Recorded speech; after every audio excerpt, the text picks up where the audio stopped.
Welcome. I'm Doug Morgan, and you're listening to Uncommon Sense, where we hunt for the truth in the topics you're not supposed to talk about, Christianity and politics.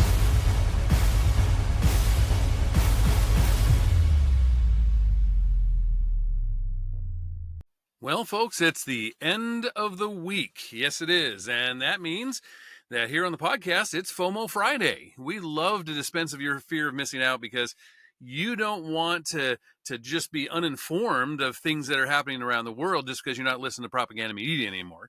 You want to know what's happening. You want to be up to date on current events. And so that's why we bring you the stories of the week, things that you should know, kind of from a Christian perspective.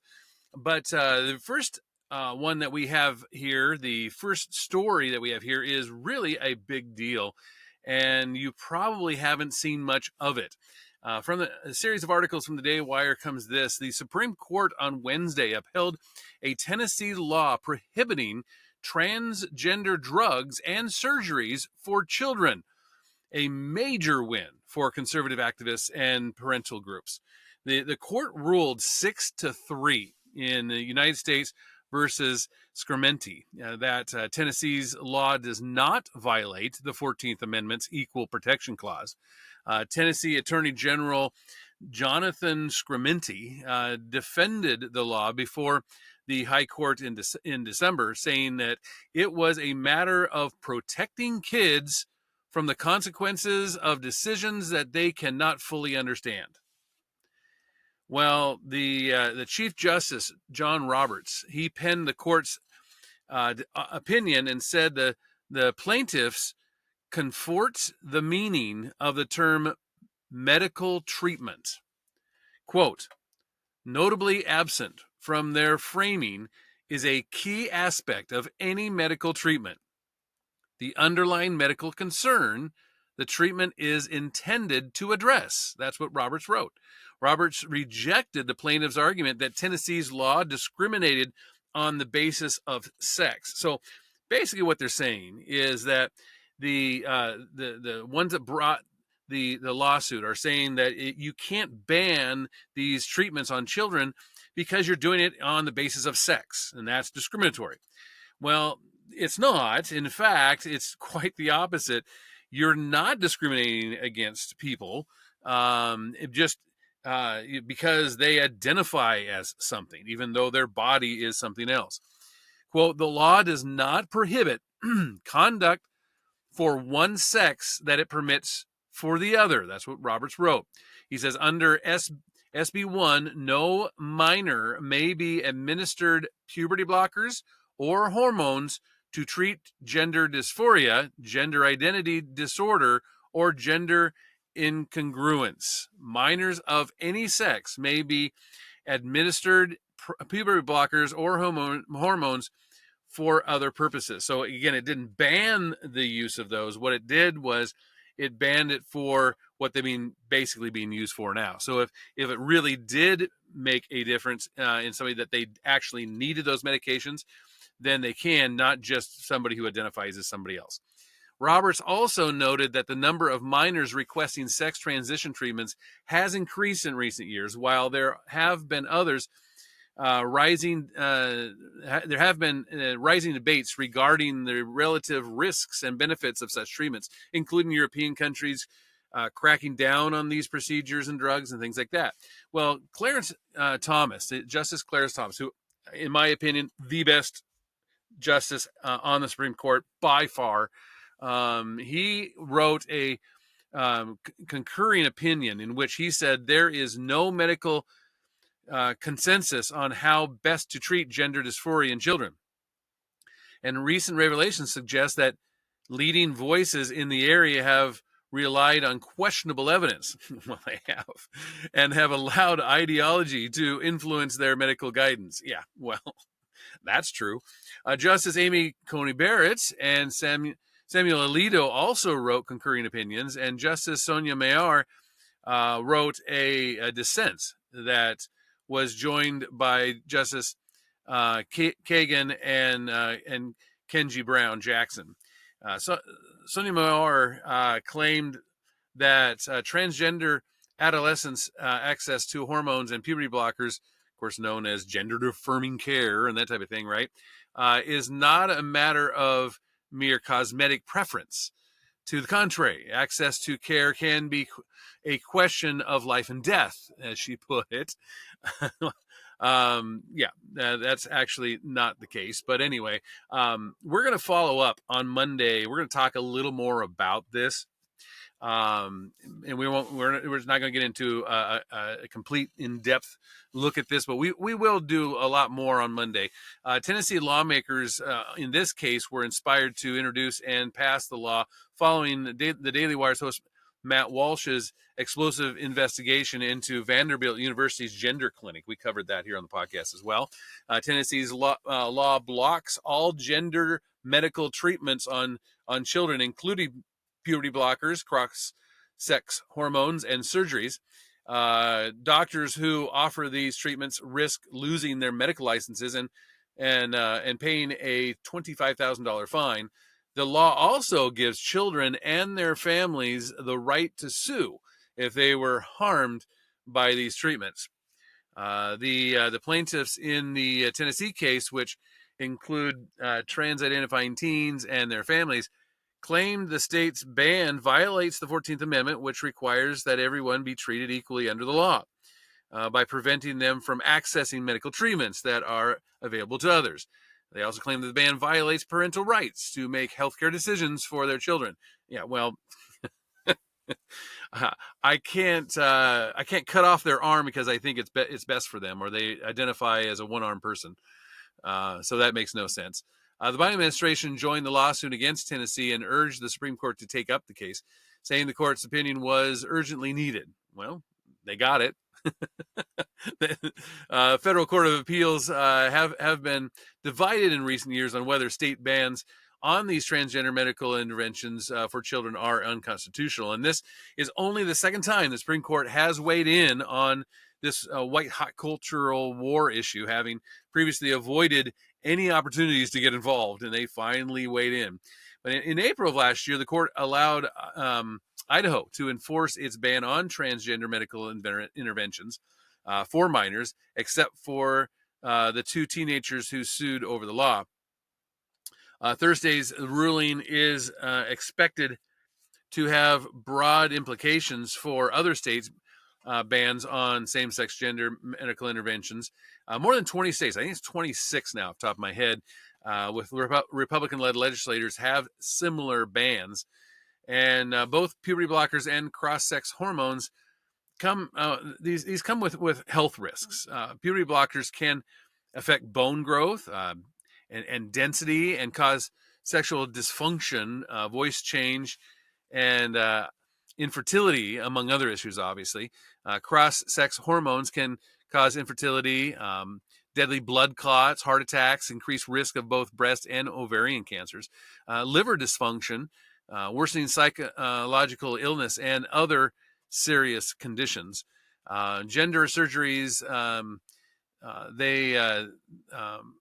they are irreversible and often come with serious complications. And so to have these things being done on children, minors who don't have the say over their own bodies, they have to go with what their parents are doing, it's immoral and it's not right. And now we know from the Supreme Court that it can be banned. Now, whether or not states are going to ban it or not, over half have, but we'll see what happens with the rest. Like I said, we'll dig into more of this on Monday's podcast. Well, Israel, as you've probably heard, they unleashed quite an attack on Iran. On Wednesday, Israeli Defense Minister Israel Katz announced that his country had struck the internal security headquarters of the Iranian regime. Quote, "The tornado continues to hit Tehran." Katz declared on X that Air Force jets have now destroyed the Iranian regime's internal security headquarters, the Iranian dictator's central repressive arm. "As we promised, we will continue to harm symbols of government and strike at the Ayatollah regime everywhere," unquote. Another Another quote here is internal reports that Israel just struck the headquarters of Iran's regime's police. Israel has moved systematically to degrade military command and control infrastructure, energy and economic facilities, government targets, and now internal security. That came from Jason Brodsky. He's the policy director for the United Against Nuclear Iran, and that's what he reported. He said that if you were aiming to destabilize the regime, this is what you would do. The police, by the way, is an extension of the terrorists, the IRG terrorists, with the chief of police always an IRGC commander. So again, kind of what they're doing, as you've probably noticed here, is that Israel is taking out strategic things, just basically leaving the Ayatollah all by himself. and I mean, they've taken out the military, they're taking out the police, they're taking out the nuclear, they're taking out all these different types of things, and they're allowing for the population to rise up and replace this regime. Quote, the Iranian people are largely pro-Western, but are brutally subjected by an anti-Western religious theocracy. This is what the U.S. State Department noted for years, of course. The Iranian theocratic regime has brutally repressed the Iranian people for decades. Even leftist Amnesty International admitted in September of 2022, after the death of the young woman Masha Amini in police custody, sparked protests across the nation, that it had obtained documents, quote, which revealed the authorities' plan to systematically crush the protests at any cost. The crackdown has left at least 52 identified victims dead and hundreds injured to date.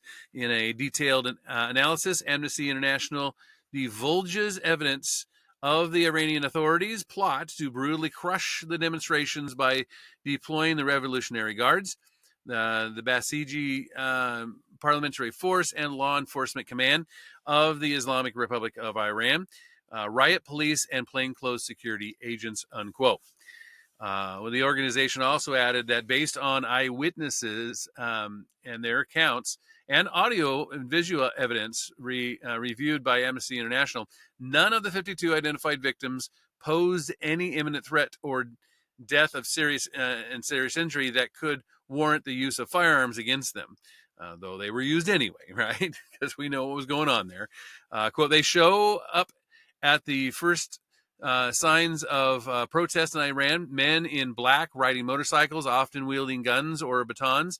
The ABC, the Australian Broadcast Corporation, noted of this in 2022, that they are members of what's known as the Basij, parliamentary volunteers who are fiercely loyal to the Islamic Republic, and they have taken on a leading role in quashing dissent for more than 2 decades. Quote, female protesters on the streets of Iran, capital Tehran, are living in fear of being singled out for attack by members of the country's Basij militia. The ABC has been told that this as far back as 2009, and the Basij have been blamed for the deaths of a number of protesters in the recent riots, including a young woman known as Nida, who was filmed dying in the streets after being shot in the chest. So what is, this strike by Israel is designed to take out this terrorist regime. It's designed to leave them impotent and to allow the population to rise up and to take over. In fact, what Iran is doing is just simply going after citizens. Israel not doing that, going after infrastructure and things. Iran, on the other hand, is firing missiles directly into populated cities. In fact, an Iranian missile directly struck one of the major hospitals in Israel on Thursday morning. The Surka Medical Center in Beersheba, which is the only one, a level 1 trauma center in in southern Israel. It treats Jews, Arabs, Bedouins. It serves more than 1.2 million residents, including 400,000 plus children. And quote, we heard the sirens, ran into the stairwell, and then there was this huge explosion. The ceiling literally flew off. Patients at the hospital told I-24 News this. And so President Trump is weighing in. He relayed a message on the Middle East conflict through the White House press secretary Carolyn Leavitt on Thursday, saying that he would decide whether to strike Iran within the next 2 weeks. Trump has backed Israel's airstrike on Iran that have taken out some of the radical Islamic regime's nuclear facilities and military leaders, while urging the Ayatollah to come to the negotiating table. The president has not ruled out direct U.S. military action against Iran, and even said that the U.S. Knows exactly where the so-called supreme leader is hiding, somewhere in the north, Iran, I think. And Leavitt addressed the speculation surrounding the president's thinking on the conflict, reading a statement from Trump in the briefing room. Quote, based on the facts that there's a substantial chance of negotiations that may or may not take place with Iran in the near future, I will make my decision whether or not to go within the next 2 weeks. That's what the president said in his message. So basically, what Israel needs from us is the big bunker buster type bombs. There are mainly one facility that is just way underground, meters underground, encased in cement, and really the only bombs that can really get down that far without going in with boots on the ground type thing is owned by the United States. And so basically, I think what we're looking at here is that Trump is going to decide whether or not to send in our Air Force and deploy those bunker busters and take out that last military.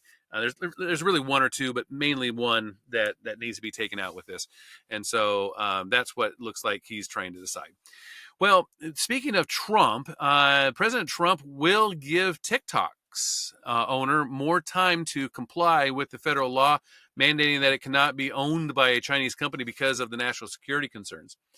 The company will give ByteDance, that's the name of the company, ByteDance. The Chinese-based company owns TikTok, and they will give them another 90 days to find an American buyer. TikTok was first set up to go dark in January of this year, but Trump has extended that deadline multiple times. Quote, as he has said many times, President Trump does not want TikTok to go dark. This is what White House Press Secretary Carolyn Leavitt said on Tuesday.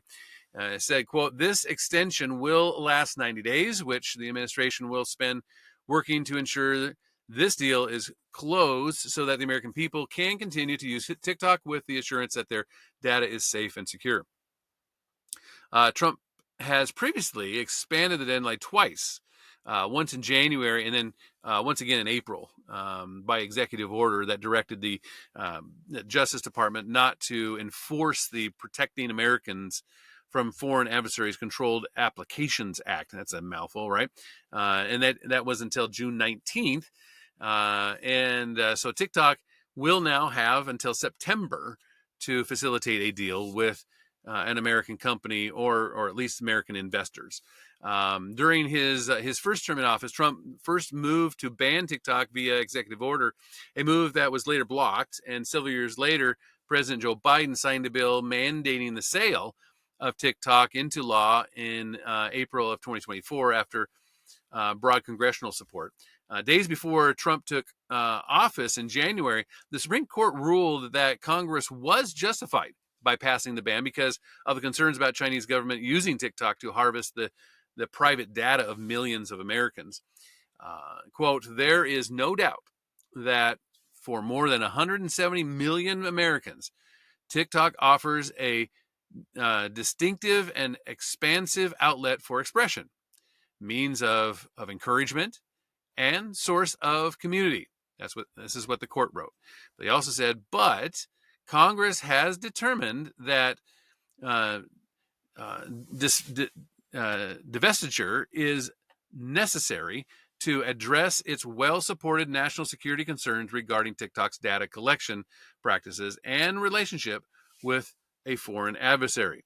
The court was unconvinced that the ban amounted to restrictions on free speech, saying that it is not clear that the act itself directly regulates protected expressive activity or conduct with an expressive component. Indeed, the act does not regulate the creator petition at all, and it directly regulates ByteDance Ltd. And TikTok Inc.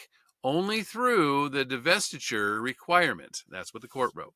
So yeah, so basically, TikTok's got a little more time, and they need to get that thing sold, and so they can't use it for what it was basically created for, and that was a spy type app, the collection of data and that type of thing. I mean, not a spy like as in they're watching what we're doing and they know where certain things are in our homes or whatever. No, that's not what it's about. But they do gain a lot of information based off of that data collection, and they're able to use that against us. And so that is good for those that like the TikTok. I'm just not on TikTok, and I've never used it, but I know there are a lot of people that do. And one good bit of news, again, kind of coming from the Trump administration, the Religious Liberty Commission met on Monday for the first time at the Museum of the Bible in Washington, D.C. to discuss faith policies. This is kind of neat. The commission was presided over by Chairman and Texas Lieutenant Governor Dan Patrick and Vice Chairman Dr. Ben Carson. You remember him, right? The commission was first established back in May by an executive order by President Trump. The executive order commissioned a panel of professionals and public religious figures under the Department of Justice and Attorney General Pamela Bondi, who spoke at this first meeting. She actually did speak herself personally at this meeting. Some notable members of the commission included Catholic Bishop Robert Barron, the founder of Word on Fire Ministries, Pastor Paula White, the senior advisor to the White House Faith Office, Pastor Franklin Graham, a well-known evangelical minister, Dr. Phil McGraw, host of the Dr. Phil talk show, believe it or not, and Rabbi Dr. Meyer Slovacek, who is a premier Orthodox rabbi based in Manhattan, and they all serve on the commission as well. The commission will run until July 4th of next year, unless extended by Trump. Over the next year, the commission will meet periodically to hear the testimonies of prominent legal scholars and religious leaders. Patrick began the meeting by restating the commission's purpose as laid out by its charter. The purpose, he said, was to advise and to report to the president their findings on the treatment of religion in America. And Carson, who has previously served as Secretary of Housing and Urban Development, he also ran for president at one point. During the first Trump administration, he was the Secretary there of Housing and Urban Development. And he stated that the commission's goals is to promote spirituality among Americans. Quote, this commission promotes freedom of beliefs and that spiritual aspect of our existence that advances civilization. Carson said that we will strive to facilitate the maintenance of one nation under God, indivisible, with liberty and justice for all. Kelly Shackelford, a constitutional scholar and member of the commission, remarked that as the founders of American believed, the first battle against dictatorial power would be fought on the grounds of religious freedom. And religious freedom, he said, is the precipice of all of our freedoms. And that is definitely true. Paula White, a member of the commission, leads the first White House Faith Office for the president. She commented that the commission will focus on long-term strategies to secure religious freedom for future generations. We will gather data, conduct legal analysis, hold public hearings, and capture the stories of everyday Americans related to religious liberty. And after the meeting, Attorney General Pam Bondi commented on the Trump administration's stance toward the religious liberty, saying that from the start, the United States of America was envisioned as a place where religious liberty meant the freedom to discern good from evil without the heavy hand of government weighing in. Bondi condemned the arrest of pro-life Christians, those who blocked access to synagogues and anti-Semitic protests, the prosecution of church gatherings during the COVID-19 pandemic, and the Biden administration's declaration of Transgender Day of visibility on Easter in 2024, as well as other anti-religious acts. So yeah, there's some good things happening there, and we'll see if anything comes of it. Bit of kind of bad news, I guess. Kind of low hearts here. The Food Network star Anne Burrell. I don't know if you remember her. She kind of has the spiky blonde hair type gal. She was discovered dead, unfortunately, in her Brooklyn, New York home on Tuesday morning. She was only 55. Her death was confirmed in a statement from the Food Network. Said, "We are deeply saddened to share the news that beloved Chef Anne Burrell passed away this morning. Anne was a remarkable person, a culinary talent, teaching, competing, and always sharing the importance of food in her life and the joy of that delicious meal and what that delicious meal can bring. Our thoughts are with Anne's family, friends, and fans during this time of tremendous loss." The cause of death of the TV personality has not been disclosed at this point. It doesn't look like it was anything malicious or anything like that, but it's just not been disclosed.